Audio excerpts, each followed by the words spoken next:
Halo guys, apa kabar nih kalian? Semoga baik-baik aja ya. Jadi pada video kali ini kita akan bahas alur cerita dari film yang berjudul The Red Shoes. Nah, film ini akan berkisah tentang sepasang sepatu misterius yang selalu membuat semua wanita ingin memilikinya. Hingga pada akhirnya sepatu itu pun diambil oleh seorang mama muda dan sejak saat itulah kehidupannya berubah. Nah, seperti apakah kehororan dari sepatu itu? Kita langsung aja ke isi cerita film selengkapnya.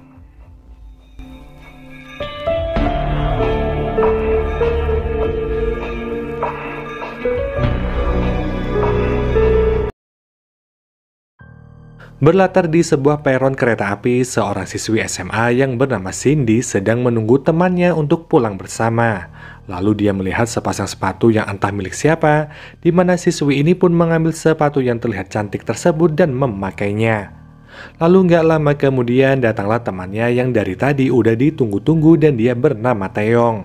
Taeyong tiba-tiba meminta sepatu itu dan entah kenapa mereka pun saling berebut seakan-akan sepatu itu adalah barang yang sangat berharga. Taeyong pada akhirnya mendapatkan sepatu tersebut dan dia berjalan dengan bahagia menuju ke peron lain di stasiun. Tapi tiba-tiba Taeyong merasa ada seseorang yang mengikutinya, namun ketika ditoleh, nggak ada siapapun di sana. Sampai pada akhirnya sebuah insiden yang sangat mengerikan pun terjadi. Di lain tempat terlihat sebuah keluarga yang gak begitu harmonis, yaitu si ibu yang bernama Sunjae, di mana Sunjae ini berprofesi sebagai dokter mata. Putrinya bernama Taesu dan suaminya yaitu Sojun. Mereka menjalani hari-hari seperti biasa, hingga pada suatu hari, Sunjae mengantarkan Taesu ke bis antar jemput sekolah. Lalu dia dan Sojun OTW ke kantor masing-masing, yang mana di hari itu, Sunjae berniat nggak mengantarkan putrinya ke les tari balet saat pulang sekolah.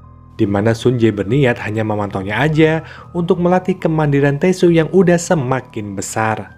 Awalnya Sunjae masih bisa mengikuti putrinya, tapi dia malah hampir tertabrak mobil. Dan karena hal itulah, Taesu pun hilang dari pandangannya. Sunjae terus mencari putrinya itu, tapi dia nggak ada di mana-mana. Bahkan di tempat les balet pun juga nggak ada, dan karena mengira Taesu ini bolos les dan langsung pulang, Sunjae pun akhirnya OTW ke rumah. Dan emang bener Taesu ini udah pulang, tapi yang mengejutkan Sunjae melihat suaminya sedang berselingkuh dengan wanita lain. Bahkan yang bikin lebih nyesek, si selingkuhan itu memakai sebelah sepatu milik Sunjae. Saat itu juga Sunjae pun langsung membawa Taesu keluar dari rumah agar putrinya itu nggak mengetahui apa yang sebenarnya terjadi. Singkat cerita, setelah bercerai, Sunjae pun memulai hidup baru berdua dengan Taesu. Namun karena uang yang sangat minim, Sunjae pun hanya bisa menyewa apartemen murah yang sangat kotor dengan lampu yang berkedip-kedip.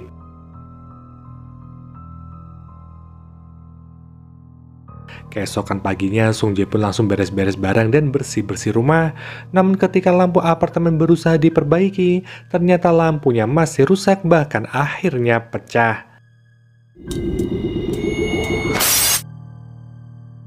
Yang mana kilatan cahaya itu membuat mata Sunjae terasa sakit. Dia pun langsung memeriksakan matanya ke sahabatnya yang juga seorang dokter mata bernama Kim. Menurut Kim, kondisi mata Sunjae ini cukup buruk dan ada indikasi rabun dekat. Jadi untuk sementara waktu, dia harus memakai penutup mata dan juga rutin ditetesi obat mata. Setelah itu Sunjae pun pergi ke sebuah bangunan yang cukup tua, yang mana salah satu ruangannya akan dijadikan klinik matanya yang baru. Di sana dia bertemu dengan Chow, seorang desainer interior yang akan membantu mendesain klinik barunya Sunjae. Chow pun minta izin untuk tinggal di ruangan itu sampai perombakannya selesai, yang memakan waktu sekitar 2 minggu. Dari tempat klinik barunya, Sunjae pun pulang ke apartemennya dengan kereta bawah tanah. Lalu tiba-tiba dia melihat sepatu yang sama dengan yang ada di awal film. Dan karena sangat terpukau dengan keindahannya, Sunjae pun langsung mengambilnya. Sesampainya di apartemen, Sunjae mencoba sepatu barunya itu, di mana saat mencobanya, dia mendapat penglihatan pemilik sepatu itu pada zaman dulu. Yang mana pemilik sepatu itu adalah seorang gadis cantik penari balet. Tapi anehnya ketika Taesu ingin mencoba sepatu itu hanya untuk sekedar main-main, Sunji dengan tega mendorong putrinya itu dan nggak membolehkannya mencoba sepatu itu, sama seperti dua siswi di awal film tadi. Keesokan harinya, mata Sunji ini udah meninggal dan dia menemani Taesu les balet. Lalu saat udah pulang, karena penasaran, Taesu pun mencoba sepatu itu dan betapa terkejutnya dia melihat sosoknya di cermin udah berubah penampilan dengan dandanan ala tahun 40-an. Begitu pula dengan sepatunya yang terlihat sangat pas padahal seharusnya kebesaran. Sementara itu, Sunji pergi menemui Cho untuk memantau progres pekerjaannya dan di sini Sunji pun mulai tertarik dengan Cho. Yang mana di hari itu juga, Sunji pun mengundangnya makan malam di rumah. Awalnya Sunji ini merasa nggak bersalah karena sekarang dia udah bercerai dengan suaminya. Namun sayang Taesu nggak begitu suka dengan Cho karena yang dia inginkan hanyalah ayah kandungnya. Bahkan Taesu mengatakan jika dia membenci Cho, di mana hal itu membuat Sunji marah karena Taesu mengungkit-ungkit soal ayahnya. Dia pun meminta Taesu kembali ke dalam kamar dan segera tidur. Cho sendiri bisa memaklumi sikap Taesu itu karena yang namanya anak pasti kangen sama bapaknya. Lalu nggak lama kemudian muncullah si wanita selingkuhan dengan dandanan yang bleber kayak orang gila, di mana wanita itu menjadi Songjun sampai-sampai dia menampar dan mencekik Sunji. Dia menuju Sunji udah menyembunyikan Songjun yang menghilang tiba-tiba. Melihat kegilaan wanita itu, Cho pun langsung mengusirnya keluar dari apartemen.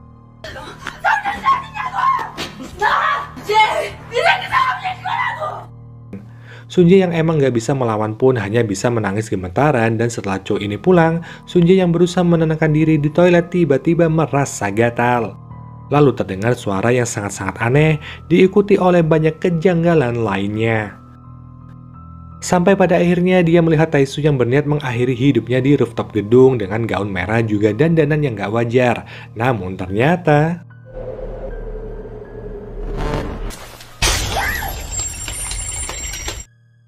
itu hanyalah mimpi. Esok harinya Songjun pun sempat marah besar hanya karena Taesu yang menyembunyikan sepatu di bawah kasur.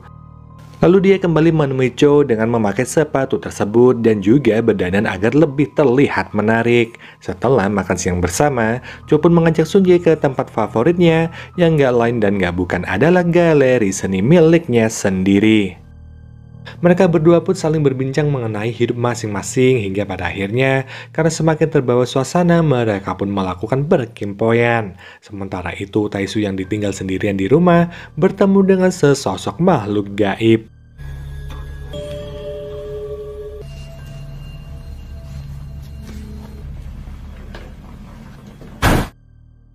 Setelah pulang ke apartemennya, Sunji ini sempat bertemu dengan nenek-nenek bungkuk misterius yang tiba-tiba sangat ketakutan ketika melihat sepatu yang dipakainya. Lalu saat sampai di apartemen, lagi-lagi ibu dan anak ini rebutan sepatu. Bahkan tanpa sadar, Sunji ini bersikap agak berlebihan kepada putrinya. Sampai pada akhirnya, Taesu berhasil mendapatkan sepatunya. Ketika Kim datang untuk berkunjung, Kim pun mengatakan jika nggak seharusnya Sunji ini yang udah dewasa bertengkar dengan anaknya sendiri seperti itu. Sunji pun nggak membahas hal tersebut dan mempersilahkan Kim untuk bikin minuman sendiri sesukanya. Tapi sebelum itu Kim berniat memberikan hadiah boneka kepada Taesu. Dan saat udah ada di kamarnya Taesu, betapa terpukaunya Kim saat melihat sepatu mistis tersebut. Yang lagi-lagi terlihat Kim seperti hilang kendali dan ingin memiliki sepatu itu. Setelah berhasil merebut sepatu tersebut, Kim pun memakainya dan langsung berubah penampilan dengan berdandan menor kayak orang mau kondangan. Sunji sempat menelpon dan meminta sepatunya dikembalikan, apalagi putrinya sampai terluka karena perlakuan Kim yang sangat kasar sebelumnya. Namun Kim ini beralasan jika dia hanya ingin meminjamnya sebentar aja. Karena dengan memakai sepatu itu, entah kenapa dia seperti kembali muda dan merasa sangat percaya diri. Kim juga berkata, jika dia sangat ingin menari-nari menggunakan sepatu itu. Hanya aja tiba-tiba sesuatu yang janggal terjadi, di mana Kim ini seakan-akan merasa diikuti oleh seseorang.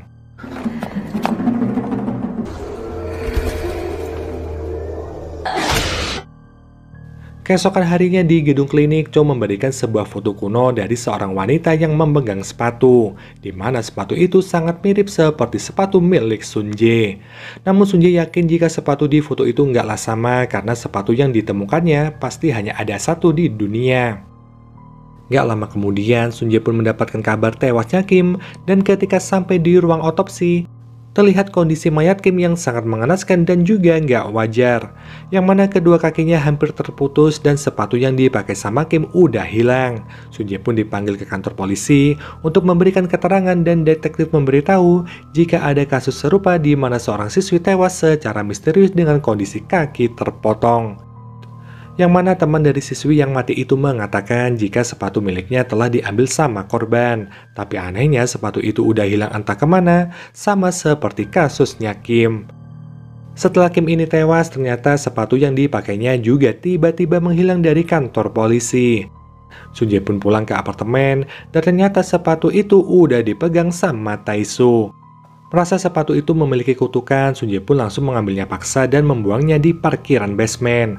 Lalu ketika Sun Jae ini akan naik ke lantai apartemennya menggunakan lift, ada seorang siswi dengan kepala tertunduk, rambut terurai, dan kaki yang gak memakai sepatu.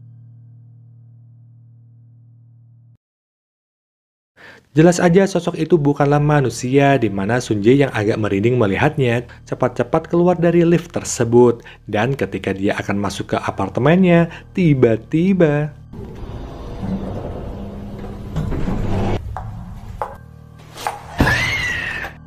Sun Jae pun langsung masuk ke apartemennya, dan ternyata di sana udah ada mantan suaminya, yaitu Sojun. Sojun yang lagi menemani Tae-soo menari balet sambil memakai sepatu merah, hanya diam dan meninggalkan mereka berdua.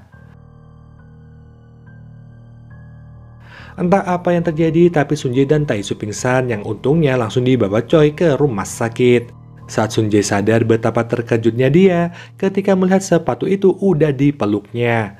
Sementara Tae-soo masih belum siuman, di mana Sun Jae pun sangat-sangat ketakutan karena sepatu itu udah kembali kepada Tae-soo. Sun Jae merasa aneh karena pada awalnya dialah yang menemukan sepatu tersebut. Kecurigaan Sun Jae pun mengarah kepada Cho karena dia menemukan foto kuno misterius. Apalagi sekarang, tiba-tiba Cho udah mengantarkan mereka berdua ke rumah sakit. Cho pun menjelaskan jika emang dialah yang membawa Sun Jae dan Tae-soo ke rumah sakit, namun itu semua atas permintaan Sun Jae sendiri. Sementara foto itu dia ambil dari sebuah majalah, karena ternyata foto itu udah dijadikan iklan oleh sebuah perusahaan dan tersebar ke seluruh penjuru kota. Gak bakal lama mereka pun langsung mendatangi petinggi perusahaan tersebut, dan bos wanita itu menjelaskan jika salah satu karyawan menemukan foto wanita tersebut di internet untuk dijadikan iklan. Yang menurut informasi, wanita itu adalah penari di tahun 1944, era di mana Korea masih dijajah sama Jepang. Setelah itu Sun Jae pun menemui Cindy, teman dari siswi yang tewas di stasiun yang sempat berebut sepatu misterius. Cindy mengatakan bahwa dialah yang terlebih dulu mengambil dan memakai sepatu itu, namun temannya langsung merebutnya. Mendengar itu, Sun Jae pun menelpon Cho dan memberitahu bahwa mungkin aja korban-korban yang tewas adalah orang yang merebut sepatu itu dari penemunya. Seperti Taeyong temannya Cindy dan sahabat Sun Jae sendiri, yaitu Kim. Yang mana artinya bisa aja putri dari Sun Jae yaitu Tae-soo juga akan dihabisi, karena Sun Jae lah yang menemukan sepatu itu sebelumnya. Lalu Cho pun segera menyebut Sun Jae dan menenangkannya, sekaligus memberikan artikel yang udah dia cari tentang wanita penari itu. Artikel kuno menyebutkan bahwa dulu ada kelas tari milik seorang pria bernama Jung, yang lokasinya sekarang udah berubah menjadi apartemen tempat Sun Jae tinggal. Di artikel itu juga disebutkan ada wanita lain bernama Keiko, dan mungkin telah terjadi perselingkuhan antara Keiko, gadis di foto itu, dan pemilik kelas tari yaitu Jung, karena mereka bertiga pada akhirnya tewas secara misterius. Malam harinya saat Sun Jae udah pulang ke apartemen, dia lagi-lagi mengalami mimpi buruk. Keesokan harinya setelah melihat foto artikel kelas tari, Sun Jae melihat seorang pelayan bungkuk yang berdiri di paling ujung, dan dia sadar jika pelayan tersebut adalah si nenek-nenek misterius yang tinggal di basement apartemen. Mereka berdua pun langsung menemui si nenek di kediamannya untuk menanyakan kisah di balik sepatu itu. Sambil tertawa-tawa, si nenek mengatakan jika seharusnya Sunje nggak mengambil barang tanpa seizin pemiliknya dan sekarang dia juga harus mengembalikannya. Dari yang awalnya tertawa, si nenek ini berubah menjadi ketakutan dan menggila. Lalu si nenek mengatakan jika Keiko adalah putri dari ketua partai Jepang ternama zaman dulu. Sedangkan Oki adalah wanita penari di foto yang memiliki sepatu itu. Gak lama kemudian Sunje melihat putrinya Taisu yang sedang dirasuki, dan ketika Sunje ini memegangnya, Sunje pun mendapat penglihatan apa yang sebenarnya terjadi. Yang mana di masa lalu ternyata dulu Oki memergoki kekasihnya yang bernama Jung, si pemilik kelas tari, berselingkuh dengan Keiko. Karena nggak ingin menjadi masalah dan nama baiknya hancur, dengan brutalnya Keiko menghabisi Oki yang saat itu sedang mengandung. Malam itu juga Keiko langsung mengubur Oki dan mengambil sepatu merah miliknya. Bukan dengan cara yang halus, Keiko ini malah mengambil sepatu itu dengan cara yang sangat brutal. Namun ternyata Oki yang masih hidup berusaha melawan Keiko, yang mana yang bikin kesel adalah Jung ini malah membantu selingkuhannya itu untuk menghabisi Oki. Semua kejadian itu disaksikan sama si nenek yang saat itu masih menjadi pelayan. Dengan sepatu merah barunya, Keiko mendadak bisa menari sehebat Oki, dan singkat cerita, saat hari pernikahan tiba, pesta Keiko dan Jung dihadiri para pejabat-pejabat tinggi negara. Anehnya, tiba-tiba Keiko ini udah memakai sepatu itu, dan disinilah insiden kematian misterius itu terjadi. Dimana Keiko nggak bisa mengendalikan dirinya untuk terus menari, sampai akhirnya Jung dan Keiko digantung sama tali dengan cara yang nggak bisa dijelaskan. Dan sepatu merah terkutuk itu pun lepas dari kakinya Keiko. Setelah mengetahui fakta mengerikan tersebut, Sunje yang mengetahui lokasi kuburan Oki dari si nenek langsung mengembalikan sepatu itu ke tempat di mana Oki dikubur. Namun malamnya saat Sunje ini akan pergi ke galeri Chow, dia melihat seorang wanita yang baru aja pulang dari sana. Jelas aja Sunje ini merasa Chow telah berselingkuh, dan tanpa basa-basi, Chow pun mengiyakan jika emang dia sekarang telah berpacaran dengan wanita lain. Yang mana itu semua karena dia sangat takut dengan kepribadian Sunje. Yang mana usut punya usut, ternyata Taisu ini mengatakan kepada Chow jika ayahnya datang ke apartemen dan mengembalikan sepatu sebelah milik Sunje. Apalagi Chow ini juga mendapatkan fakta bahwa ternyata Sunje ini belum resmi bercerai dan suaminya Jung juga nggak keluar negeri tapi hilang entah kemana. Chow menyimpulkan ada suatu rahasia yang disembunyikan sama Sunje, namun Sunje ini benar-benar nggak tahu apa yang Chow maksudkan. Sunje pun semakin membenci Chow yang udah menuduh dan memojokkannya. Apalagi sebelum dia pergi, Chow mengatakan bahwa Sunje adalah wanita murahan munafik yang penuh dengan nafsu. Saat tiba di apartemen, Sunje pun bertanya kepada Taisu dari mana dia mendapatkan sepatu yang sebelah lagi. Taisu pun menjawab dengan polosnya jika dia mendapatkan sepatu itu dari ayahnya. Sunje pun semakin emosi karena nggak suka melihat Taisu berbohong, namun tiba-tiba dia merasa bersalah telah berkata kasar kepada putrinya itu. Tapi nggak lama kemudian, dia kembali marah-marah dan mulai menyiksa Taisu. Taisu yang ketakutan melihat sikap anak ibunya pun kabur dari rumah hingga sampai ke stasiun. Dan Sunje masih terus mengejarnya, bahkan Sunje berniat mendorong Taisu saat kereta melintas. Tapi untungnya dia sadar dan langsung menarik putrinya itu. Hanya aja dalam sekejap, Taisu udah menghilang dari pelukannya dan lampu stasiun juga tiba-tiba pecah.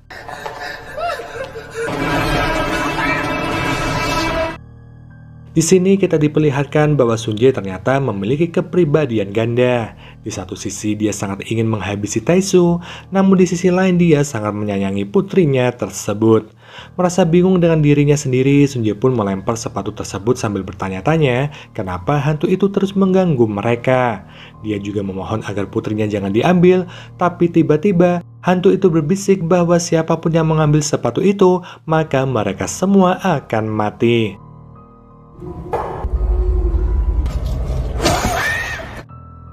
Dan ternyata hantu tersebut adalah Keiko, yang mana hantu itu juga mengatakan bahwa Sunje adalah jelmaan Oki, dimana sebenarnya selama ini Sunje lah yang udah menghabisi orang-orang terdekatnya.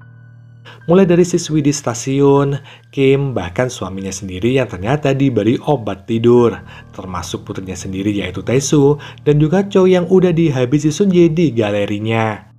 Semua itu dilakukan sama kepribadian Sun Jae yang jahat, sementara kepribadiannya yang baik gak mengingat semua kejadian itu. Pada akhirnya Sun Jae pun tewas dihabisi sama hantu Keiko, sedangkan sepatu mistis tersebut diambil oleh orang lain yang tentunya akan menjadi korban berikutnya.